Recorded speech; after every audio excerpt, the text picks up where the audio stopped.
This is the time of the year when people come together and give thanks. And we've got a lot to be thankful for this year. Teachers, students, family, friends, homework. Wait, what? Homework? I thought we were on a break. On this episode of Carolina Classrooms, we're learning about STEAM, not the kind of steam that cooks your vegetables. Science, technology, engineering, arts, and math, commonly referred to as STEAM. 2020 State Teacher of the Year, Shonda Jefferson, taught science at Fairfield High School. She stopped by to talk with us about the importance of science education and to give us an update on how her year is going. STEM and STEAM education is extremely important, and it's imperative because science is all around us. We're living in a technologically advancing society. So in order for students to be able to operate and function in the workforce in the future, they'll need to have access to a high quality STEM education. It's not just science alone or technology alone, but it incorporates English, math, social studies. It shows how all those subjects, they don't necessarily work in isolation in the real world, but it shows them how all of them intertwine together while scientists and people in their professional careers are working to solve problems. So it helps develop this unique set of skills in students and prepares them to be successful for the future and hopefully develop some of the new innovations that we need to solve some of the complex issues in the world. My year as Teacher of the Year has been extremely exciting. It's been an amazing learning experience being able to travel throughout the different parts of South Carolina. I've been in rural schools and suburban schools and urban schools and meeting the students. But I can say the best part of my experience so far is interacting with our future teachers, the pre-service teachers, the teaching fellows, and sharing my passion for teaching with them and talking about some of the issues they might face early on so that I can encourage them to stay in the profession. And also the students that are in high school, that are in teacher cadets, some of them are on the fence about going into education. And I've just been sharing my passion and telling them about the myths of education and the truths and some of the experiences that they don't know that they can have as a teacher. Oftentimes students think, okay, I'm just going to be a teacher. I'll be in the classroom with a whole lot of students, and that'll be my life. But I talk about all the summer exploration opportunities that I've had, going to NASA and spending time doing research in the Amazon rainforest, going to Princeton Molecular Biology Institute, and telling them about the opportunities that I have in summer that will supplement and will be able to add to what we give to our students in the classroom. Right now, I can honestly say I see teaching from a different perspective, and I'm able to see several different components that I didn't see before. When I gave my speech, I asked for teachers to have a seat at the table with legislators before they make these legislative decisions involving education. Representative Rita Allison and the Speaker of the House actually took us up on that, and we've had the opportunity to sit down and have conversations with legislators across the state about issues that we're facing in education and potential solutions to those. So that's been exciting to be a part of these historic meetings and hear that teachers around the state are asking for the same things, such as smaller class sizes, protected planning periods, and trainings on social emotional learning and trauma-informed instruction so that they're able to help the students in the classroom and they're more equipped with instructional strategies and also being able to support the students on a more social emotional level.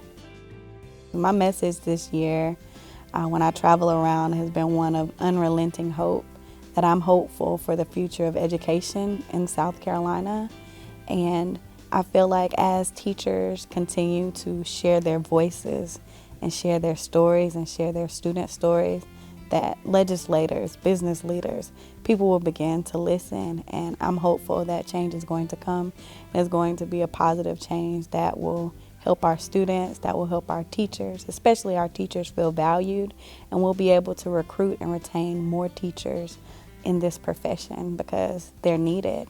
Without teaching, no other profession in this world would exist, because we lay the foundation, the educational foundation for students to go on to the workforce, to go to college. Warren Wise teaches science at Kelly Mill Middle School in Blythewood, and he was recently named STEM Educator of the Year. The things that the STEM Educator of the Year does basically is be a STEM teacher in your classroom. No matter what subject area that you teach, you try to do hands-on activities that relate to real-world scenarios. And you would apply different forms of science, technology, engineering, and math in your classroom. Being a science teacher here in South Carolina, we do have a certain curriculum that we have to go by. To add that in, placing STEM activities with it, you can actually see what they're learning for that particular day or week, and then you would go ahead and see what does that apply to, how does that apply to a real world activity or a real world job. So what I would do in my classroom, I like to grab the actual curriculum first, then see how it relates to something outside in the real world. And then I go ahead and put the activities that coincide with that, such as energy transfer, using mechanical energy to transfer into electrical energy. Some of our students during this week, in the last couple of weeks, were creating wind turbines, where they would actually design different wind blades to attach to a turbine itself and see how it actually creates the mechanical energy from the wind and turn it to electrical energy. That right there, becoming an engineer in that aspect, the students get to say, hey, I'm doing this right now in middle school, and later on I can work on this, after I get out of college. And it builds a career for them. And as they start to develop that confidence in that career aspect, in school, their work ethic starts to grow more along with that. And that's how I like to do a lot of my lessons by itself. Find out what we're doing as far as with state curriculum, then find a career that coincides with it. And no matter what, STEM is in any subject area. Even if it's in social studies or ELA, you can still relate those same disciplines, and put that into a classroom, and have a STEM activity with that. Oakdale Elementary School in Rock Hill offers a STEAM curriculum for students, challenging them to find solutions to real-world problems. It's a 4K through 5 choice program. We are a part of what I would say a 4K through 12 continuum. We have a STEAM program at the elementary level. The majority of our students feed into Saluda Trail Middle School, which is also a STEAM program, and then those students, the majority of them, feed into South Point High School, which came on as a STEAM program about 2 years ago. STEAM the letters stand for science, technology, engineering, arts, and mathematics. But what it means is not those separate entities, but an integration of all of those into one. And so what it means for them is taking real life experiences, adding in those elements of scientific method and integrating technology and engineering through the process, and including some arts and calculations and mathematics. But it's not a separate entity, it's an integration of all those things in order to take it and apply it both now into what they're learning, but also into real life to extend beyond the classroom walls. When they're building buildings, they have to think, is it stable on the base? Did someone shake the ground? We use a process, the engineering design process. For this particular project, we started out with our question, and then we led us into, they created their invention, they brainstormed, they went through their plan, and so now they're in the Building Create. So they're in a Tinkercad program, which is a 3D program online, and they are able to build and design and create using those elements. And from there, we're going to take it and actually print it out into a product. I'm creating a robot, and my robot, I haven't came up with a name for it yet, but my robot is supposed to be easy to control, easy to talk to, and easy to keep calm. I'm working on a teddy bear that you can put a phone inside of, and you can message your family with the phone. You can help with your homework and stuff. And it's also good to cuddle with. If you take the phone out, you can actually sleep with it. I'm working on making a mechanical door that can open by itself. If people are holding a bunch of stuff in their hands and they can't open the door, then it could be like voice activated, and they could just say open and it would open. I was trying to make this electrical bed, but it's not looking good. Not everything works out the way you want it to. That's something I learned.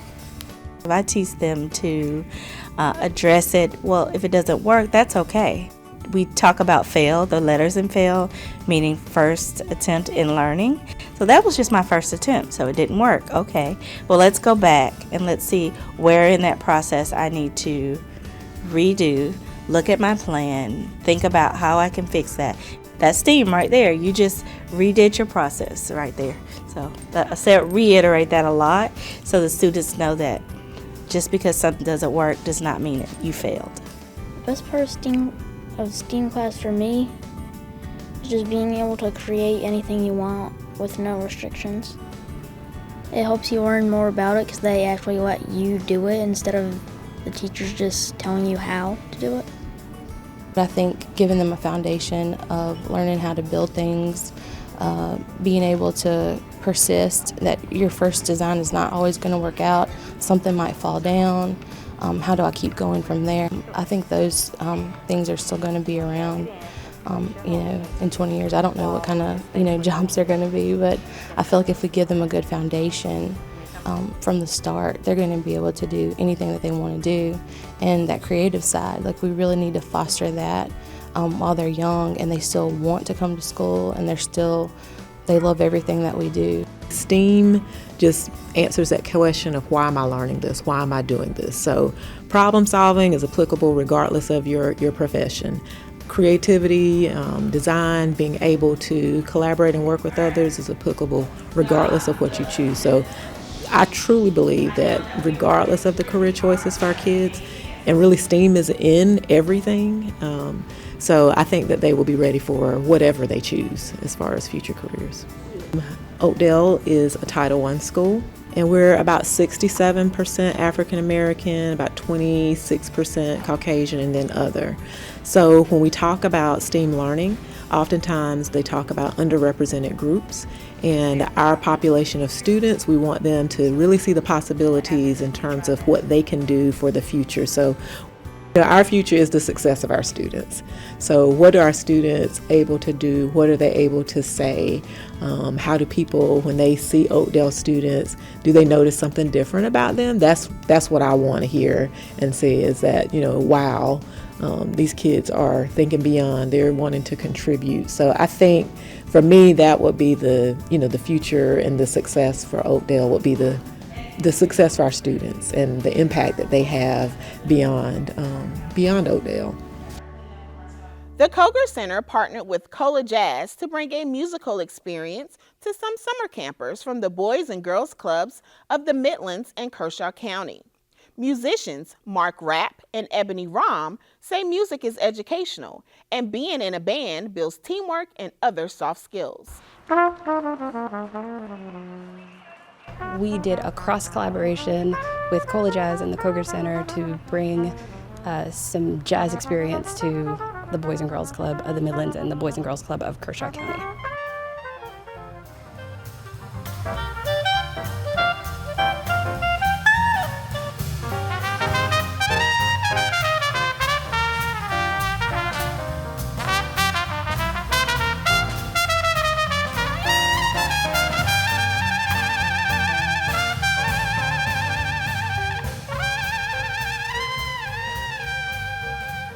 The arts are tremendously important. I feel like through the arts, you can learn just about anything, right? You can learn it deeper, you learn it faster, you retain it better when the arts are involved with whatever it is you're learning. So like today, they were able to have history, they were able to experience world cultures all through music, and so that's going to stick with them better than any lecture that they could have ever gotten. Now, jazz started in America, and then it went all over the world.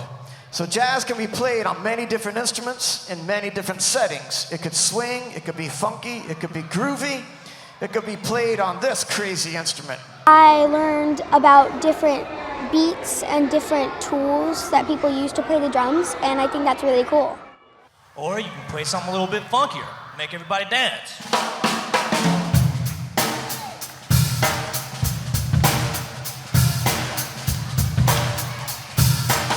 Music teaches you all of your life skills that you need. No matter if you continue on as a musician or if you move on to being a doctor or engineer, it gives you those interpersonal skills, the ability to listen, the ability to process, the ability to communicate, the ability to handle your emotions, the ability to face adversity with sophistication and class.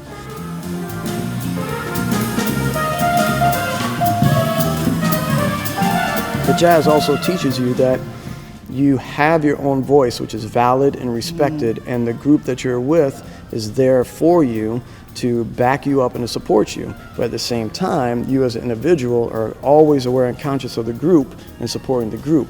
So it's a two-way street. So at all times, the group is there for the individuals are there for the group. So you're all working together. It's a powerful thing.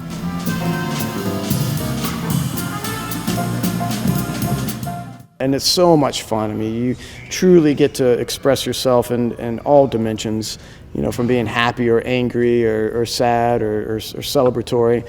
And you get to, you know, work it all out through the music.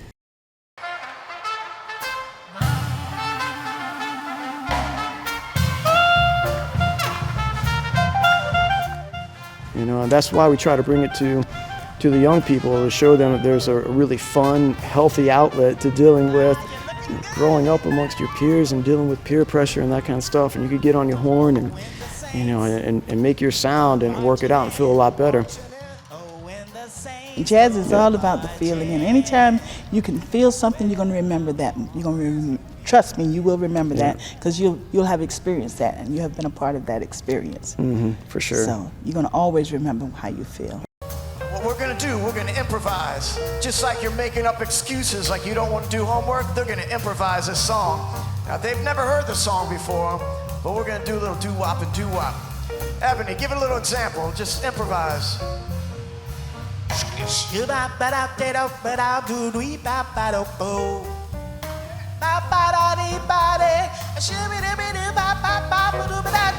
we go. Now our brave volunteers are going to give it a go. Are you ready, young man? Improvise. It's okay if you're not willing to do it on the first round, because you may be a little shy or whatever the case may be, but then we keep it going, and those that are willing, they get their peers to come along. And so sometimes I've found that the youth are really more open when they see their peers doing it. They expect the adult to be able to do it, and they expect us to be able to do it because we're the musicians. But when they see their peers doing it, it's like, yeah, it really helps.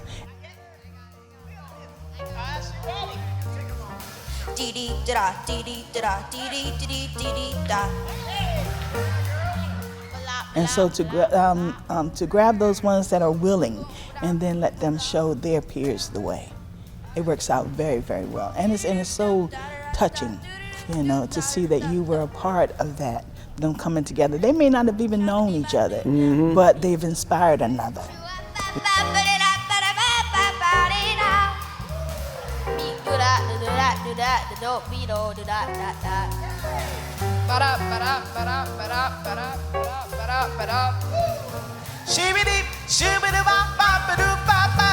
That's jazz, baby. Yeah. It was amazing. I love jazz. It was so cool. It's not only the change of seasons that's cooling things off at the State Museum. Education manager Laura Ibarra Kane has some cool experiments using liquid nitrogen. So grab your safety glasses and your gloves and let's go. Hey everyone, my name is Laura Ibarra Kane and I'm your education manager here at the South Carolina State Museum. We're in our science lab or our Discovery Science Theater playing and working with liquid nitrogen today. Liquid nitrogen is a really cold substance. It's negative 321 degrees Fahrenheit, and for that reason I have to take a lot of safety precautions. So I'm going to wear my goggles and I'm going to wear my really big special gloves today. They actually go halfway up my arm and everything. So first thing I'm going to do is come on over and I'm going to fill my bowl with liquid nitrogen. Now this is my really big liquid nitrogen tank, and I'm just going to put some in my bowl right here. That way I have plenty to work with for all of our experiments. All right, and as you can see, it gets a lot of frost and everything on the head of our valve. So I'm going to bring it back over. And one of the first things that our students say to us is, Miss Laura, I want to stick my hands in it. I want to put my hands in. And again, it's really, really cold. We say negative 321 because we ask our students to say 3, 2, 1 with us. So this towel is going to represent my skin if I put it in there. And after we show our students this, they no longer want to put their hands in anymore. So I'm going to take my paper towel, which is nice and floppy and wiggly and everything, and I'm going to put it in the liquid nitrogen. And if you notice, I'm not going to have it in there for very long, very short period of time. And this is part of why I wear my really big gloves, is so that I can get everything in there. And if I just have it in there for a couple of seconds, it's really frozen. You can hear it a little bit, kind of frozen, and it's really stiff. I can't wiggle it around anymore. And it's so frozen that at this point I can actually take it and just crush it into pieces. It just breaks apart now. So it gets really cold, and that's why we want to wear our gloves and our goggles, because we don't want our skin touching this at all. Something else that we point out for our students that's really helpful for folks in the classroom is to note that solids do compress. So a lot of students think that solids are solids and that it's really hard to change them, and all you can really do is break. But I have a metal hoop and a metal ball here, and as you can see right now, I can slide my ball through my hoop really easily. But if I put my hoop in the liquid nitrogen and I leave it there for a little while, what's going to happen is that the atoms and molecules in the hoop are going to contract, and they're going to get really, really, really tight. And you do have to leave it in for a little bit of time to get it to really work really well, but let's see if it'll go ahead and do it. So when I pull this out, yep, it's already stuck. So I can't get the ball through the hoop anymore because the hoop, got stuck there, because the hoop has contracted so much. Something else that we really like to point out with our students before we do our little marshmallow trick that we do with them is we grab a balloon and we ask them, what do you think's gonna happen? And without fail, every single time they tell us, the balloon's gonna pop, it's gonna explode. That's usually the first thing anyone tells us when we are in our science lab, is that everything's going to explode. And usually with good reason, we usually do explode things in here. But what's really happening is that all of those gases in the balloon, all of those little molecules in there, are getting tighter and tighter together. And again, this is why I wear those tight gloves, because as you can see, even these special gloves that are made to do this are getting really cold, and all of that gas is coming off of them. But when I take out my balloon, it's flat. It's completely flat. And most of our students think that the air has escaped and it's come out of it, but that's not what happened at all. It's just that the gas molecules have compressed and gotten tighter, and as the balloon reaches room temperature again, it starts to heat back up, and it looks like a normal balloon. And there we can play with it again. One of our last experiments that we do with our students is with our little rubber ducky that we have over here. Our sweet little guy has volunteered for this. He's really soft and squishy and everything, but once we take our rubber ducky and we put him in this little liquid nitrogen bath, he's gonna get a little hard to handle. So what happens while the ducky is in there is that not only is the rubber of the rubber ducky getting tighter together like we saw with our hoop and our ring, but the air molecules inside are also squishing together and getting tighter together as well. So we've got the rigidity of the rubber, and then we don't have a lot of space for the rubber to go either. So when I take my rubber ducky out, he's a whole lot harder. And if I put him on the ground, and if I step on him, he crushes into a whole bunch of pieces, and we can't really put him back together unless we spend a lot of time doing that.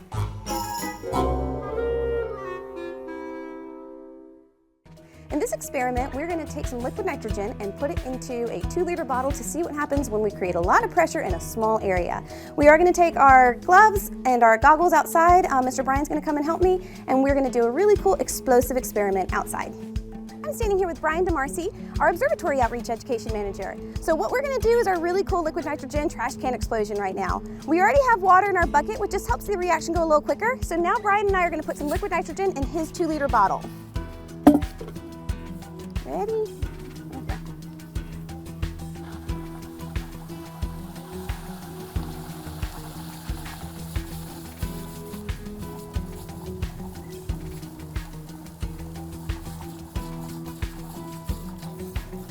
There we go. All right, so now at this point, Mr. Brian's gonna go ahead and put the cap back on the bottle. We're gonna get it nice and tight, and we're gonna put the trash can on top and see what happens.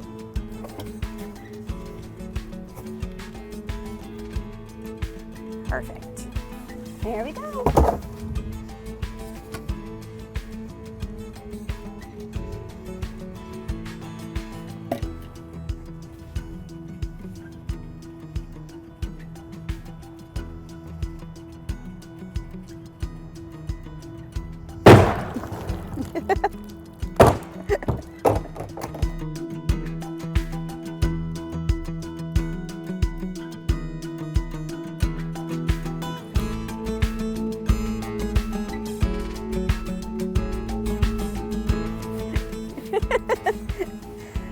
All right, and that's how you blow up a trash can with liquid nitrogen.